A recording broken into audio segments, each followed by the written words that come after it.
I've seen recently, I'm not sure if you've seen the same thing, lots of videos in the United States of widespread lawlessness and public disorder. Yeah, it looks like the film The Warriors. It really does, doesn't it? And some places have actually seen a total breakdown of civil society and law and order with it.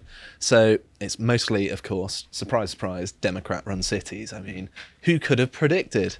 So first and foremost, I want to draw attention to this story that Fox News have reported on, that New York taxi drivers' killing sparks outcry as violent crime surges. Common sense needs to prevail. And of course, we've covered many times now the fact that lots of cities defunded their police and then refunded them and then some after they realised that it's a terrible idea. Well, now the whole rhetoric has alienated so many police officers that for love nor money, they can't get enough people to actually be in the police anymore. Yeah. I mean, it's not a shock to anyone because they're treated so horrendously. Well, loads of them walked off the job for the vax mandates, for BLM, and so now you're just funneling lots of money into the few corrupt police that are likely to have stayed, and you wonder why New York is going back to the pre-Giuliani days of Midnight Cowboy or Frank Miller's Dark Knight Returns, or, funnily enough, Taxi Driver. I was just about to say that, yeah. So, the spokesman for the New York City Federation of Taxi Drivers called for justice on Friday for crime victims after 52-year-old Kutin Gima was beaten to death in Queens by passengers who refused to pay the fare. 3 arrests have been made in connection to Gima's death, with one 20-year-old facing manslaughter charges. Police, however, say there are more suspects. Fernando Mateo joined Gimia's widow on Thursday as she remembers her late husband during the press conference. It's heartbreaking when you see a widow grieving for the man that's her backbone, the guy that supported not only her children and her family, but his family back in Ghana, Mateo said in Fox and Friends on Friday. So yeah, it's very depressing that people are coming over to America to work and are getting killed by apparently streets that are more dangerous than Ghana at the very least. This man was able to live up until the age of 52, but he comes to America and gets killed. Well, much like David Dawn, so much for Black Lives Matter, huh? Yeah, well, I'll be getting onto that in a second. More black men being killed. So, the thing that actually drew my attention to this whole phenomenon is this next clip. So if you could just play it through Twitter, John. Here we've got Andy No talking about the looting of a 7-Eleven in Los Angeles, and this is obviously the footage from inside. Yeah, those who aren't seeing it, one, there are lots of people of colour and people of size, specifically, taking cigarettes, non-essential items from this corner store, and it looks like the early days of zombie apocalypse. That's the only way I can describe it. Not even having the decency to cover their face, unless those are the few customers that were in there before the looting. Wear your mask! But yeah, what this clip doesn't show is some other footage was taken outside of the shop, and they basically congregated this huge group of people and then just rushed in so that they could get away with it. Yeah, it's definitely all organised. This is like when we covered the London stuff on Friday. How are there a bunch of inner city teens coordinating to just loot random stores? Yeah, there we go. Dear God, there's loads, aren't there? So this is what's happening in LA. Obviously, this is to do with public policy first and foremost, because normally situations wouldn't get to this point in the first place. So what's actually going on here? So MSN.com has got an article basically explaining what was going on. It's titled, "Street Takeover, Looting, Shooting and Fatalities Prompt Crackdown." The incident occurred about an hour after a shooting during a street takeover in the 13,400 block of Metzel Avenue in Willowbrook area of the county that left a young man dead. So it's a gang thing. It seems like it. Great. In recent months, the takeovers have grown in audacity, spreading from the freeways to the side streets, multiple shutdowns of the new 6th Street Viaduct, and now a neighbouring business. Authorities have begun impounding vehicles and holding them for up to 30 days. This week, they asked for the public's help in identifying the looters. The looting followed a street takeover that occurred around 20 to 1 in the morning on Monday in Figueroa, I think that's how it's pronounced, Street, and El Segundo Boulevard. And I'm quoting directly here, "Motorists flooded the intersection and blocked traffic with their vehicles from all directions to create a pit in the middle of the intersection," police said in a statement. During the incident, spectators exited their vehicles and watched as motorists recklessly drove in a manoeuvre known as doing donuts. don't know why they didn't just say doing donuts. I mean, most people know Yeah. what that is. The spectators then formed a flash mob of looters and rushed a nearby 7-Eleven located at the northwest corner of that street I mentioned that I can't pronounce, and El Segundo Boulevard. So yeah, this seems like a coordinated attack on that shop. And they've shut down the road, and it seems to be a growing trend that I've only recently realised is a thing. They remind me of, I don't know if you've read The Dark Knight Returns, but No. in the 1980s, Frank Miller wrote it after he got mugged in New York, and he created a gang called the Mutants, and they were kids in like very vibrant 80s clothing, sunglasses, shaved heads, mohawks, and they would say this new sort of language, a bit like Clockwork Orange, where it's like slice and dice, and it's just these roving street gangs of feral teenagers who are LARPing as Mad Max characters, and that's exactly what this is. It's Absolutely. horrific. And then we've got examples like this next one of just people. It always seems to be in fast food shops, but I've seen so many of these clips recently being shared around of people just throwing stuff. No one interjects to try and restore civility. This is the main thing. Sure, people are mental. People I saw some cause. woman come up to a drive-through window when she couldn't get her nuggets and just beat down the glass as well. Like, what inspires you to do this? Like low impulse control and low intelligence. It must be. That's just it. You're just insane. But yeah, no one's actually stopping them. To be fair, if this were to happen in somewhere like Britain or somewhere perhaps more rurally, people in the United States, people would interject and say, no, you can't throw these things Well, we at have people. security guards on McDonald's. Why don't the US have any? I don't know. I think it's because we've got far more of a binge drinking culture in Britain, so Yeah, but they're doing McDonald's this sober. bouncers. This I is know. this is just savagery. Well, you don't know they're sober. They could be cracked Oh, out. Okay, true. Fair point. But yeah, I've seen so many of these of just breakdowns of civility in Yeah. walks of life. And although, it's not exactly a fine dining restaurant, it's still a walk of life that you don't want people throwing giant pieces of metal at people's heads. No. So it's also worth mentioning the Kentucky floods, which I don't think we've actually talked about I previously. thought you were going to say the Kentucky Fried Floods for a minute there. No, but good suggestion. So yes, recently there were floods in Kentucky in which the death toll has risen apparently on the 2nd of August to up to 37, although I haven't seen any updates since. But yes, if you scroll down on this article, John, just to show people roughly the level of the destruction here, it's pretty Whoa. severe. Yeah, that's chest height water of debris and. God. So you would think that a disaster of this scale, that would bring the communities together. And again, I relate to places like Britain, where we have flooding, and basically the whole community comes together to rescue everyone and make sure people's properties aren't destroyed as much as possible. Well, it didn't in Katrina, to be fair. There That's were lots true, of people yeah. looting. I remember the infamous clip from Wolf Blitzer on CNN where he said, the people here, they're taking from stores because they have to. They're very poor and very black. And it's like, what? Excuse me? What a weird way to racialize the looting, I suppose. Didn't the American sniper, is it Chris Kyle? Yeah. He said that he went on top of an American football stadium and started sniping people for Who were looting. Yeah. Yeah. Chris But, Kyle did nothing wrong. So if we move on to the next article, authorities cracking down on looting in eastern Kentucky, and this is again indicative of a breakdown of social order. And the Perry County Sheriff, Joe Engel, says, if you're trying to take advantage of people in this situation, we're going to find you, and we're going to hunt you down, we're going to lock you up, we're going to put you to jail, and let the criminal justice and our prosecutors have no mercy on you taking advantage of people. Sorry, it was worded a bit weirdly there. So, Well, that's a killer threat. I'll give him for it. so respect to the sheriff there for Yep. threatening them with law and order. But yes, apparently the National Guard were called into eastern Kentucky after 6 people were arrested for looting. If you move on to the next article, John. 6 people have been arrested for looting and stealing in Perry County, which is obviously where that guy's from, since flooding struck last week. And Kentucky National Guard military police were headed to at least 2 counties on Wednesday in an effort to curb crime. So yes.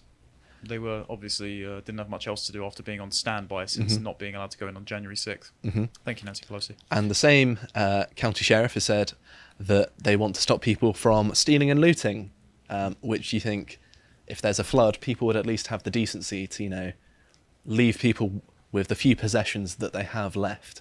Yeah, but there's no ethic anymore. That's it. I know. It's personal entitlement. And We shouldn't accept the standard that has been defined for us. So we should be able to harken back to a time where this would have been unacceptable and decried by everyone. But people are so jaded that they're willing to accept this, and I don't think we should. So it's also worth mentioning there is looting mayhem unfolding, or had unfolded, in a San Francisco jazz club after police supposedly responded to a break-in. But this story is really interesting. Given it's San Francisco, did the burglar use the rear entry? It's highly possible. You can find the perpetrators by all the monkeypox. Yeah. So yes, this is interesting for a particular reason, that this went on for hours and hours, and the police precinct was round the corner, and they did nothing to stop it. Right. So after San Francisco's Black Cat Jazz Club and Bar was broken into early Tuesday morning, and police responded to the incident, 24 looters allegedly raided the acclaimed music venue in the Tenderloin for 5 hours.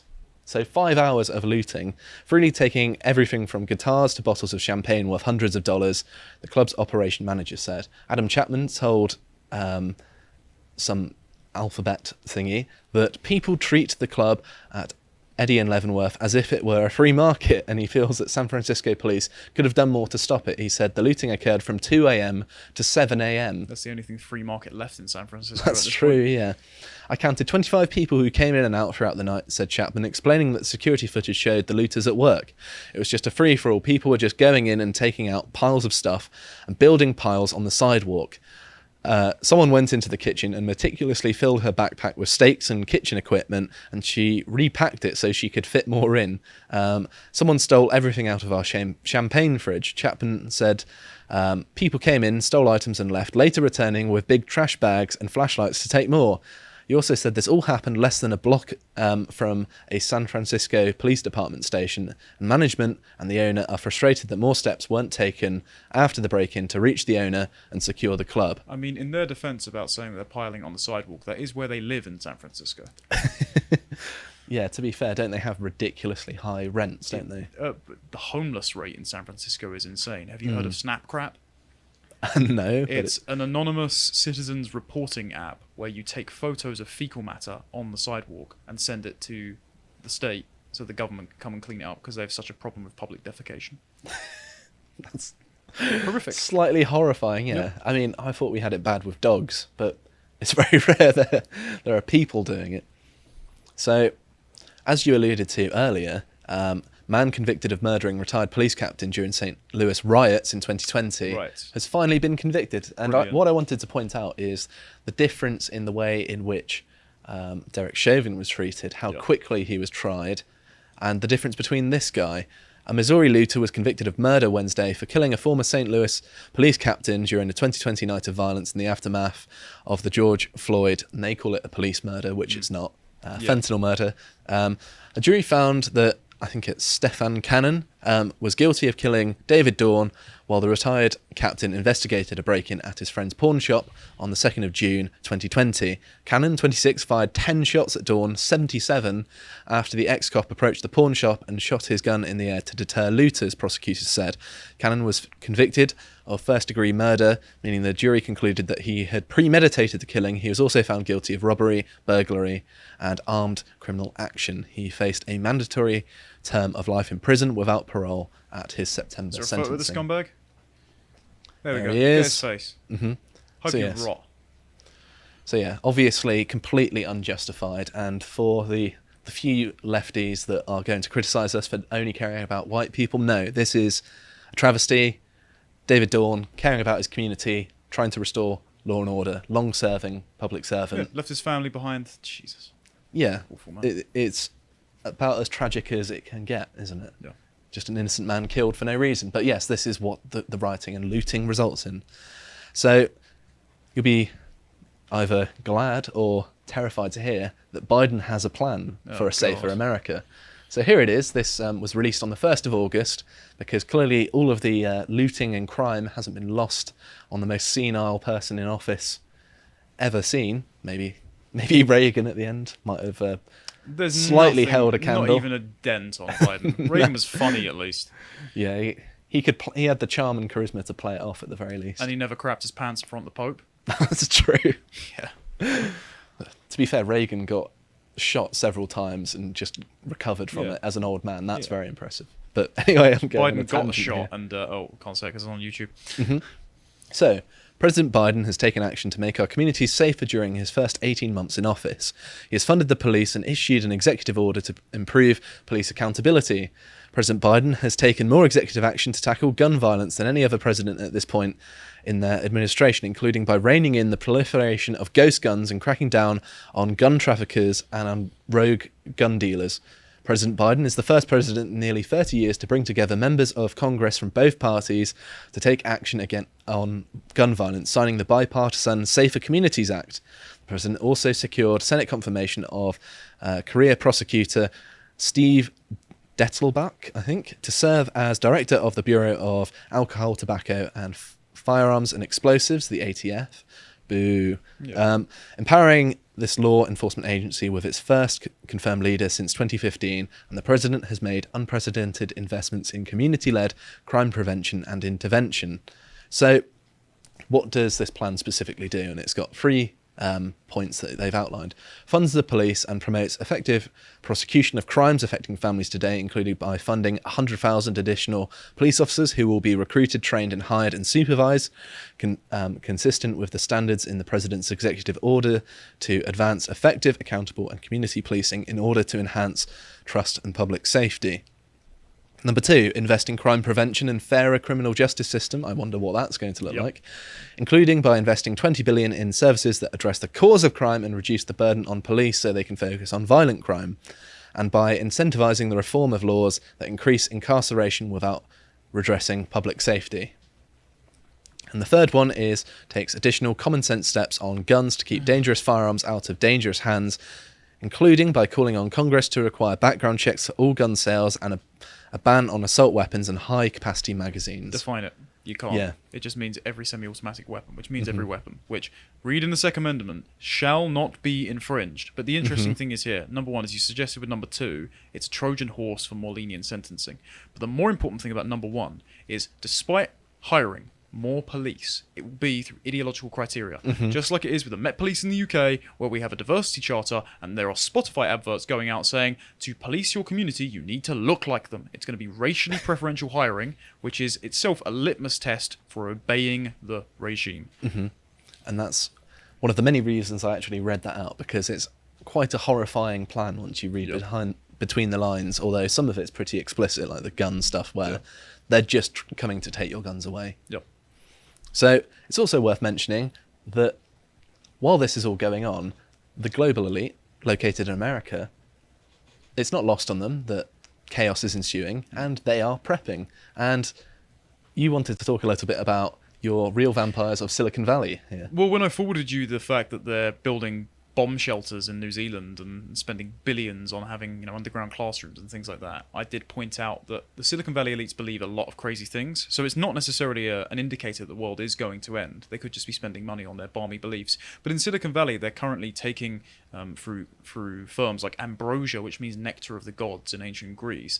They're taking the blood of teenagers and adolescents and pumping it through to themselves because they believe in something called parabiosis. It's syncing up the immune systems of two mice, and in the experiments where they did that, the older mice could run on the treadmill for twice as longer after the blood transfusion and organ syncing as older mice that hadn't had the procedure, but the younger mice were withering and dying. And so this is a non-lethal procedure to humans, but it is exploiting people who are younger and economically vulnerable to sell their blood to the global elite. It doesn't work, and it's also based, if you sign up and read or listen to the article, it's also based on the beliefs of the scientist who co-founded the Bolshevik Party with Lenin. Clearly a reliable source. Yeah, this is a very deep rabbit hole, and our self-appointed global elite, the technocrats themselves, are the most depraved, vampiric individuals imaginable. So even CNN has picked up on this. So there's an article here, how the 1% are preparing for the apocalypse. So it reads, say doomsday bunker, and most people would imagine a concrete room filled with cots and canned goods.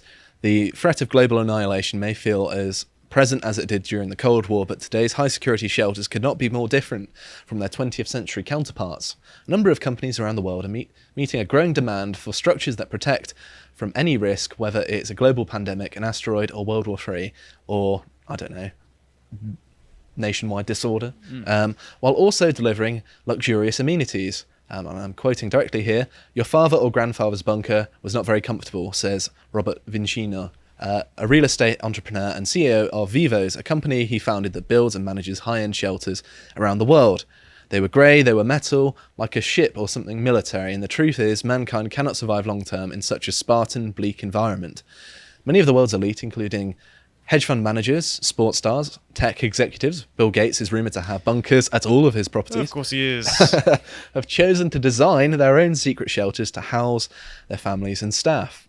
Gary Lynch, general manager of Texas-based Rising S company, that's not me abbreviating, that's the name of his company, says 2016 sales for their customers' high-end underground bunkers grew 700% compared to 2015, while overall sales have grown 300% since November's US presidential election alone. So yes, this is a bit of an old article. The company's plate steel bunkers, which are designed to last for generations, can hold a minimum of 1 year's worth of food per resident and withstand earthquakes. God, they look better than any like rat hole apartment you can rent in London for your life savings. Can I move in while they're not using it, please? But yes, when people say, "Oh, well, the global elite don't want things to end," well, they're preparing for it, aren't they? I mean, Bill Gates has got one in every one of his many houses. And I mean, Bill Gates, for all his faults, you can certainly use him as a bellwether for the coming tyranny, can't you? Yeah, definitely. So there are also outlets like the New York Times talking about this, titled, "I used to make fun of Silicon Valley preppers, then I became one."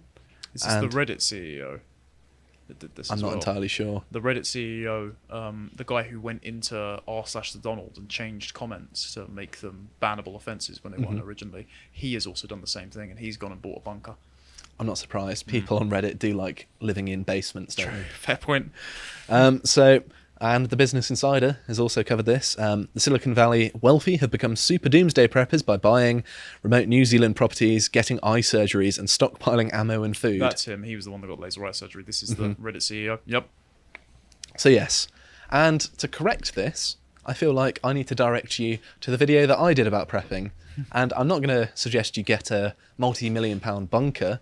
I'm just going to tell you in this video all about all of the various things that you need to survive. And I'm somewhat of a camping, bushcraft and survivalist enthusiast.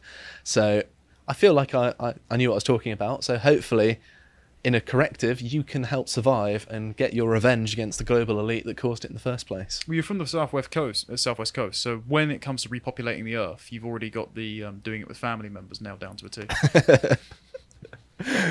If you're from abroad, yes, the southwest, particularly Devon and Cornwall, the counties that are near where I grew up, have a reputation for that. A lot of web toes.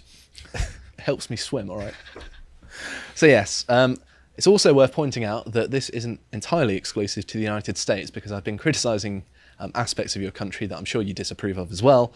But I'm going to point out here, if you play this video, John, that this happens in Oxford Street as well. This is what we covered on Friday on the Sadiq Khan's Lawless London segment. Again, this is all organised somehow. Yeah, it's amazing how so many people seem to come together and then start looting shops. Yeah, have a weekend with nothing better to do than jump on Ferraris and steal from candy stores, which are often criminal front organisations.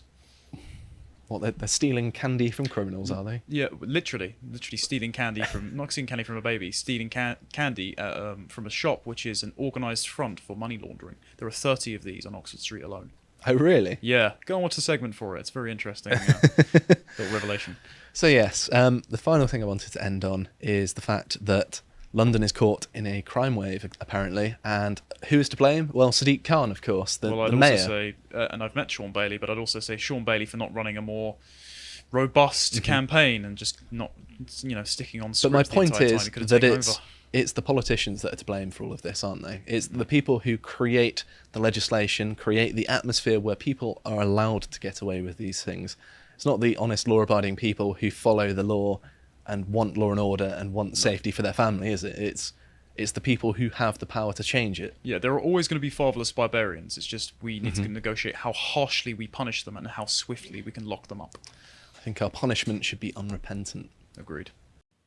If you enjoyed that segment from the podcast of Lotus Eaters, you can go over to lotuseaters.com to become a premium member on our website, where you'll get all sorts of exclusive content, such as Josh and Carl going through the life and crimes of the notorious Hunter Biden. If you'd like to follow Carl on Getter to see all the content he's putting out, you can go to @CarlBenjamin on Getter. Until next time, thank you and goodbye.